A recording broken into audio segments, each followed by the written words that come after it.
एक गांव में छब्बू नाम का बेहद आलसी और कामचोर व्यक्ति रहा करता था। उसके आलसीपन के कारण गांव के सभी लोग उससे बेहद परेशान थे। वह सारा दिन पड़े पड़े बस ऊंचे ऊंचे सपने देखा करता था। आज भी वह एक खेत में एक पेड़ के नीचे आंखें बंद करके लेटा हुआ था कि तभी खेत के मालिक चौधरी की आवाज उसके कानों में टकराई। यहाँ क्या कर रहा है छब्बू? तुझे मैंने यहाँ काम पर रखा है या आराम करने के लिए? कौन है भाई जिसने मुझे सपनों से जगा दिया? अरे अपनी सोई हुई आंखें फाड़ कर तो देख, मैं हूँ इस खेत का मालिक। अरे आप है चौधरी जी? ये क्या, अभी अभी तो आकर लेटा हूँ चौधरी जी। क्या आपके खेत में काम करके कुछ देर आराम भी नहीं कर सकते? पिछले 3 घंटों से तुझे इसी पेड़ के नीचे लेटा देख रहा हूँ। बाकी सब लोग मेहनत से फसल काटने में जुटे हुए हैं और तू तो यहाँ पर ऐसे आराम कर रहा है जैसे कि तू इस खेत का मालिक हो। अरे चिंता मत कीजिए चौधरी साहब, एक दिन वो भी आएगा जब मैं तुम्हारे जैसे न जाने कितने खेतों का मालिक बनूंगा। दरअसल बात यह है कि ये छोटे मोटे काम मेरे लिए नहीं बने हैं, मैं कुछ बहुत बड़ा करने के लिए बना हूं।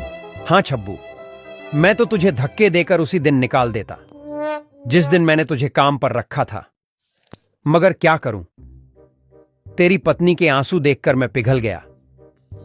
लेकिन अब मैं और ज्यादा तुझे बर्दाश्त नहीं कर सकता।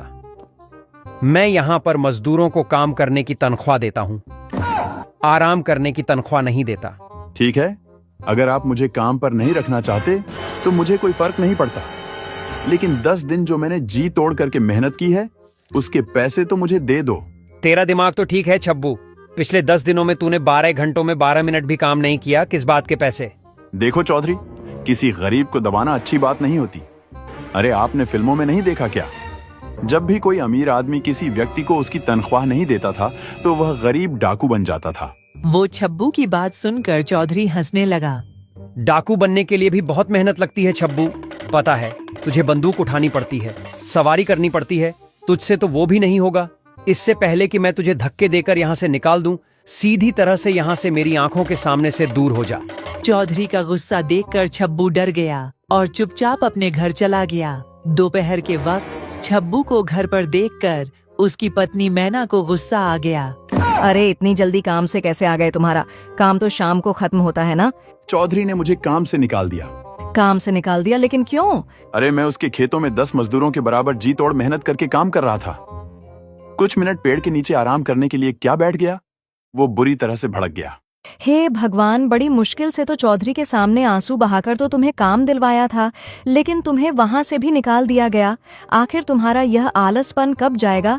तुम काम चोर से एक मेहनती इंसान कब बनोगे? गांव की सारी औरतें मेरा मजाक उड़ाती हैं।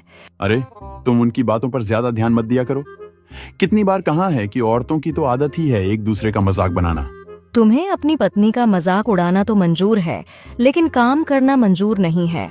अरे और पत्नियों को तो शिकायत रहती है कि उनके पति उनके साथ ज्यादा समय नहीं बिता पाते।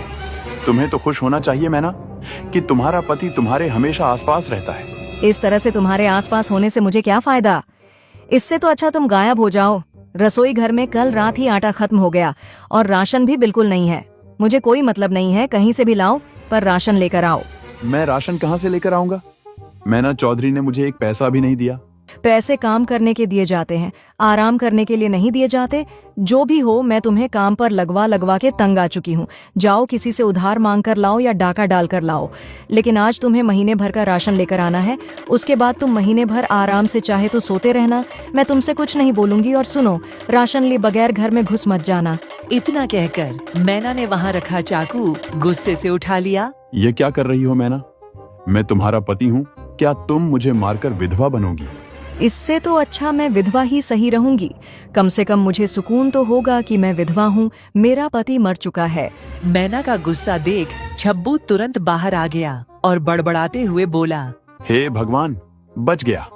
आज यह मैना को आज क्या हो गया? आज तो मेरी खैर नहीं। आज तो मैना ने साक्षात काली का रूप ले लिया। लेकिन मैं राशन कहाँ से लेकर आऊंगा? गांव के हर व्यक्ति से तो मैं उधार मांग चुका हूँ। कोई तरकीब तो निकालनी पड़ेगी, नहीं तो आज मैना मुझे नहीं छोड़ेगी। तभी मैना अंदर से चीख कर बोली,